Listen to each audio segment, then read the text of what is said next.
બાપજી મહારાજની વાતો. માનવ શહેરમાં રહેતો હતો ત્યારથી એના પરિવારના ગુરુદેવ પરમ પૂજ્ય બાપજી મહારાજા.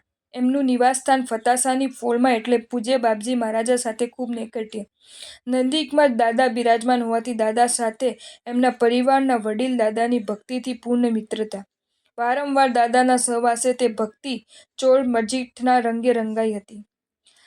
માનવના પરિવારના વડીલ દાદાના સ્વર્ગગમન બાદ એમના પિતાજી અને એ પણ દાદાના ખૂબ પ્રભાવમાં. ચાહે કાર્ય કેટલું પણ અઘરું કેમ ન હોય, પણ દિલમાં એક વિશ્વાસ કે દાદા કાર્યને પહેલે પાર પહોંચાડી દેશે અને દાદા એમને ક્યારેય નિરાશ નથી કર્યા. 2018માં માનવનો દીકરો છઠ કરીને સાથ યાત્રા કરવા ગયો હતો. એને ધંધાની જવાબદારી હોવાથી એ સાથે જઈ શક્યો ન હતો. ધર્મપત્ની સાથે જવાની હતી પણ આગળના દિવસે અચાનક અંતરાય થવાથી તેનું જવાનું મુલતવી રહ્યું.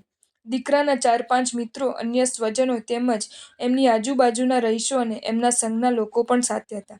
તે બધાને ભલામણ કરી તેને સાથ યાત્રા માટે નિશ્ચિંતતાપૂર્વક મોકલવાની તૈયારી કરી. છેલ્લા 2 વર્ષથી તેની જવાની ભાવના હતી પણ મેળ પડતો ન હતો. આ વખતે તેનું ફોર્મ પાસ થતાં તે ગજબના ઉત્સાહમાં હતો. 10 વર્ષની ઉંમરે 28 અને 11 વર્ષની ઉંમરે તેણે 16 ઉપવાસ કર્યા હતા. તેથી તપ થઈ શકશે તેવો વિશ્વાસ હતો. તો સાથે સાથે સિદ્ધાચળ શણગાર શ્રી આદિનાથ પ્રત્યે તેનો પ્રેમ પણ અનેરો હતો. તેથી એની કૃપાથી સાથ યાત્રા સરસ થશે તેવી શ્રદ્ધા હતી. ઉત્સાહથી થનગનતા 12 વર્ષના દીકરાને માટે દાદાને પ્રાર્થના કરીને શત્રુંજય શણગાર દાદાની સાથ યાત્રા માટે એમણે આનંદિત હૃદયે મોકલ્યા. સાંજે ખૂબ ઉત્સાહથી અત્તરપારણું કર્યું અને રાત્રે તલેટીજીના ભાવના વખતે તેણે નિત્ય ભક્તિથી આદિનાથને સાથ યાત્રા માટે રીઝવ્યા.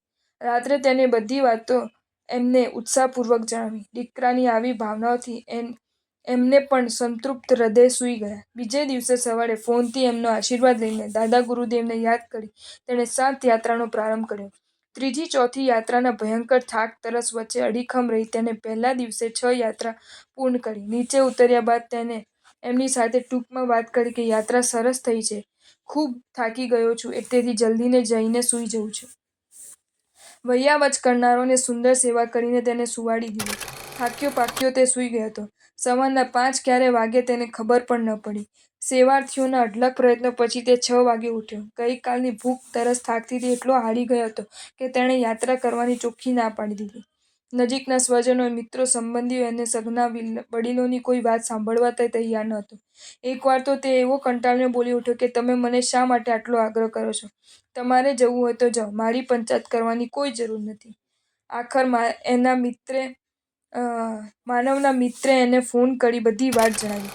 મામલો પેચીદો હતો તેથી માનવ ફોન તેની મમ્મીને આપ્યો. માનવની વાત માને અથવા ન માને પણ એની મમ્મીની વાત તે અવશ્ય માને. તેની મમ્મીએ ધીમે ધીમે પ્યારથી બાજી હાથમાં લીધી. તેની બધી વાતમાં દીકરાએ હા ભળી. 20 મિનિટની વાત પૂર્ણ થયા બાદ દીકરાએ મમ્મીને જણાવ્યું કે તારી બધી વાત બરાબર પણ મારા શરીરમાં જરા પણ તાકાત નથી. તેથી હું યાત્રા તો નથી જ કરવાનો. તેને માત્ર તલેટી સુધી જવા માટે માની પ્રેરણા ચાલુ થઈ. ફરીથી 20 મિનિટની વાત પૂર્ણ થયા બાદ દીકરો બોલ્યો, મમ્મી, હું મારી ગાદીમાંથી ઊભો પણ થઈ શકું તેમ નથી. પ્લીઝ મને તું આગ્રહ ન કર. મારી કોઈ શક્તિ જ નથી કે હું યાત્રા કરું.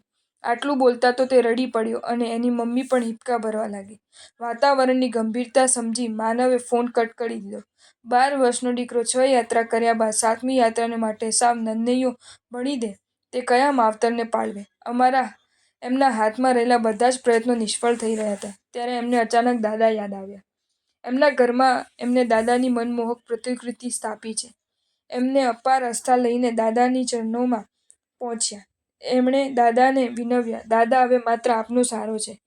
અમને આપની ઉપર શ્રદ્ધા છે. દીકરાને યાત્રા કરાવવાની જવાબદારી હવે આપની છે.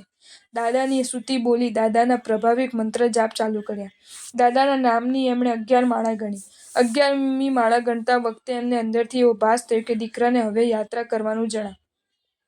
માળા પૂર્ણ થયા બાદ દાદાનું નામ લઈ એમણે દીકરાને ફોન કર્યો. બહુ પ્રેમથી જણાવ્યું કે બેટા થોડી હિંમત કરીને ઊભો થા. તલેટી પહોંચ, તારી યાત્રા થઈ જશે. કોઈ માનવા તૈયાર ન થાય પણ આ સત્ય હકીકત છે કે એમના 3 વાક્ય સાંભળ્યા બાદ દીકરાનો જવાબ હા હતો અને દીકરો ઊભો થઈ, તૈયાર થઈ તલેટી ચાલતો ગયો. કોઈ પણ કાર્યકરની સહાય લીધા વિના તેણે ચઢવાનું ચાલુ કર્યું અને 105મી મિનિટે દીકરો દાદાના દરબારમાં હતો.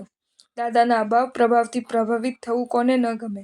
દાદા, અન્ય લોકો માટે આપ સ્વર્ગસ્થ હશો, અમારા માટે, એમના માટે તો આપ હૃદયસ્થ છો, હાજરા હજૂર છો.